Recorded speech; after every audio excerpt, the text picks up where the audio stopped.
N'apparaissant jamais aux yeux humains sous leurs véritables apparences, les djinns sont constamment déguisés, s'incarnant tantôt en humain, en animal ou en petit gris.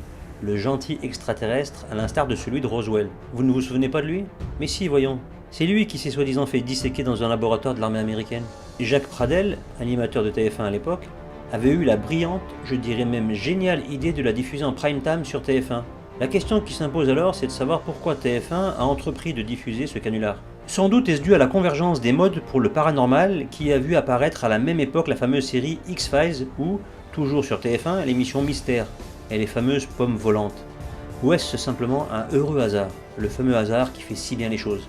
Si l'on en croit l'escroquerie évolutionniste communément admise, le hasard serait créateur de vie à partir du chaos.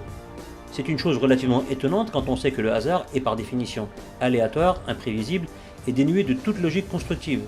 Comment, en pareille situation, peut-on accepter cette idée farfelue qu'il ait pu concevoir un univers régi par de multiples lois que nous, humains, avons découvert et continuons de découvrir? Notez bien le découvert. En aucun cas nous n'avons conçu une loi. Nous constatons simplement son existence. Comme l'a fait par exemple Newton en découvrant la loi universelle de la gravitation ou Lavoisier avec la conservation de la masse. Loi fondamentale de la chimie et de la physique. Ces lois établies avec une extrême précision existaient avant leur découverte. Les observer ne signifie en aucun cas en devenir l'auteur. Le hasard aurait-il pu établir une loi constante, immuable et stable concernant par exemple la chute des objets sur Terre, avec la même accélération quelle que soit leur masse, ou que l'eau bout toujours à 100 degrés sous la pression atmosphérique normale? Sans parler de la mort qui est une constante parmi les plus connues, sinon la plus connue, et que la science moderne tente de vaincre. Au fil des découvertes des lois établies qui réglementent notre univers, donc mues par une intelligence créatrice, rien n'y fait, on continue à parler de hasard. L'idée de concevoir une intelligence supérieure créatrice ayant défini les lois qui ont engendré l'univers et auxquelles nous sommes soumis bon gré mal gré semble donner des nausées à certains. En revanche, imaginer qu'une intelligence extraterrestre, hydrocéphale, soit à l'origine de l'espèce humaine, là aucun souci, c'est tout à fait cohérent. Par conséquent, ce n'est absolument pas un hasard si les plus grosses réserves mondiales de pétrole se trouvent dans les sous-sols du Moyen-Orient. Péninsule arabique, Iran, Irak, avec 60% des réserves mondiales conventionnelles exploitables. Ça, c'est selon que l'on croit ou pas à la doxa officielle. Il est fort possible que cela soit vrai, comme cela peut être totalement faux. Mais soit, disons qu'il y a effectivement 60% des réserves mondiales de pétrole dans les sous-sols du Moyen-Orient. Si le paradis se trouve sous les pieds des femmes, l'or noir se trouve sous les pieds des Arabes. Vous voulez être riche et gagner le paradis? Épousez une femme arabe du Moyen-Orient. La question légitime que l'on peut se poser, c'est de savoir si le hasard a bien fait les choses dans ce cas précis. La réponse est oui. La Providence a placé près de 2/3 du pétrole mondial dans une zone géographiquement restreinte. En cela, il y a une concordance parfaite avec un plan global de domination établi par nos chers adorateurs du borgne. Un plan directeur qui s'adapte au fil des siècles et des découvertes aussi bien scientifiques que géologiques. La confirmation de ces réserves arabo-persiques est perçue comme une bénédiction par ceux qui planifient. C'est l'occasion qui fait le larron. Les premiers gisements de pétrole sont découverts en Iran en 1908. Entre 1910 et 1930, c'est en Irak et dans la péninsule arabique qu'on les découvre. Mais avant cela, il faut se tourner vers les Amériques, l'université de Yale pour être précis.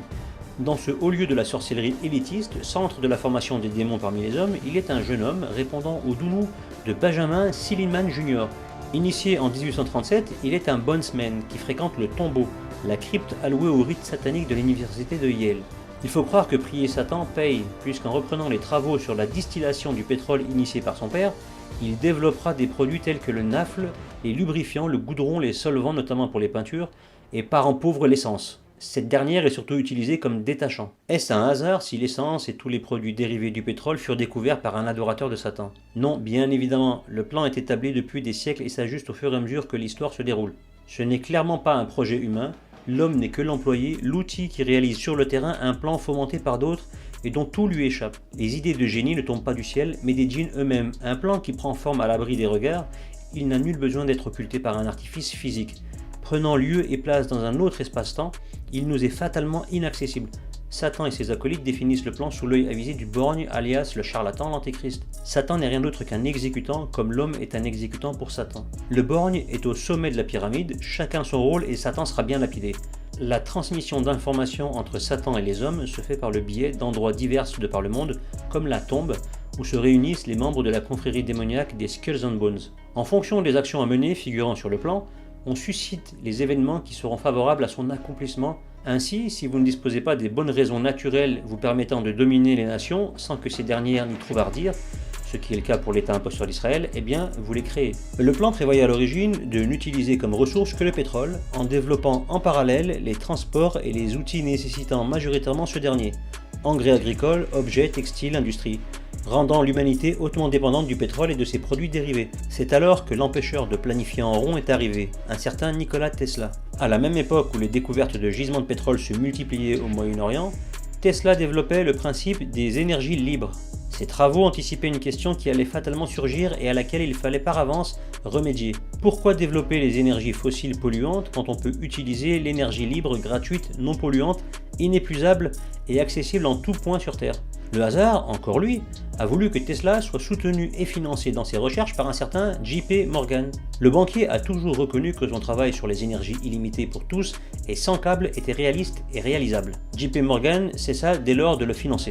La raison officielle voudrait que l'innovation sans fil de Tesla entra en concurrence directe avec les activités de J.P. Morgan, qui était le premier fournisseur de câbles de cuivre des États-Unis. Morgan n'allait logiquement pas financer un projet qui allait mettre fin à son business. Cependant, la véritable raison est simple et entre parfaitement dans le plan. Le pétrole devait s'imposer coûte que coûte. Il est l'outil de base de la prison aux énergies fossiles que l'humanité était programmée à connaître. Tout obstacle se dressant sur le chemin devait être éradiqué. J.P. Morgan n'était pas membre des Skulls and Bones, mais 4 de ses proches collaborateurs, membres de l'équipe dirigeante du Morgan's Guarantee Trust, l'étaient. Harold Stanley fréquentait le tombeau de Yale depuis 1908. Avril Harriman de la promotion 1913 également, tout comme H.P. Whitney et son père W.C. Whitney, et rien à voir avec les toilettes. Les consignes sont donc venues d'en haut quant à la suite à donner aux travaux révolutionnaires de Tesla. Les découvertes qu'il venait de faire entraient en confrontation directe avec le projet mondial de l'établissement du Grand Israël. Ce dernier est conditionné entre autres au contrôle des hydrocarbures. Qui contrôle le Moyen-Orient contrôle le monde. Et justement le Grand Israël s'étend sur les principaux pays producteurs de pétrole, l'Irak et l'Arabie Saoudite. Concernant le Koweït, Bahreïn, le Qatar et tous les Émirats du Golfe, ils sont déjà soumis à Israël depuis des années. Concernant la République maçonnique d'Iran, tout prouve que cette création anglo-saxonne s'alliera énergétiquement au Grand Israël, de gré ou de force. Il est tout de même assez remarquable que cette immensité de pétrole se trouve à l'endroit le plus stratégique pour l'établissement du Grand Israël. Il aurait été dommage que cet océan noir se soit trouvé dans le sous-sol du Lesotho, de l'Argentine ou de l'Australie par exemple. Ça fait quand même un sacré bout de chemin depuis Jérusalem. Fort heureusement, tout ce précieux pétrole dort enfoui sous les sables du désert arabo-persique. Mieux encore, puisque la plus grande partie de ces réserves se situe sur le futur territoire du Grand Israël. À ce niveau, ce n'est plus un hasard, un concours de circonstances, ni même une conjonction de coordination, mais tout simplement la providence divine qui s'est manifestée. De quelle manière? C'est très simple, elle a offert aux élus la possibilité qu'ils puissent eux-mêmes donner un coup de pouce au hasard.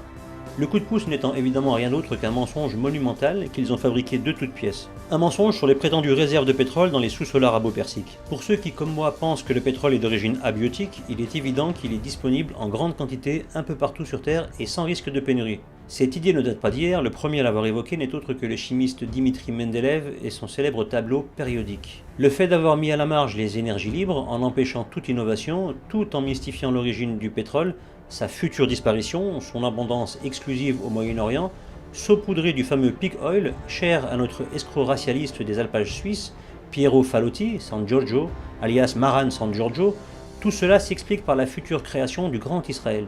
Tesla avait développé un système qui coupait l'herbe sous les pieds de la bête de la terre. Il a donc fallu y remédier. Ou comment planifier contre l'humanité en flux tendu? Si vous voulez des réponses à ces questions, c'est du côté de Yale, de son tombeau et d'autres lieux démoniaques du même Maccabi, de par le monde que tout se joue. On a préféré sacrifier la santé, l'écologie et le bien-être de milliards de personnes sur Terre dans le seul but de laisser la voie intacte à la dictature de l'État imposteur d'Israël. L'alliance djinn-homme est l'ennemi mortel de l'humanité. Un cancer qui revient sans cesse à la charge, mais dont les jours sont comptés. Il sera éradiqué de fond en comble, sans chimiothérapie, de manière naturelle, selon les règles fondamentales établies par le Tout-Puissant.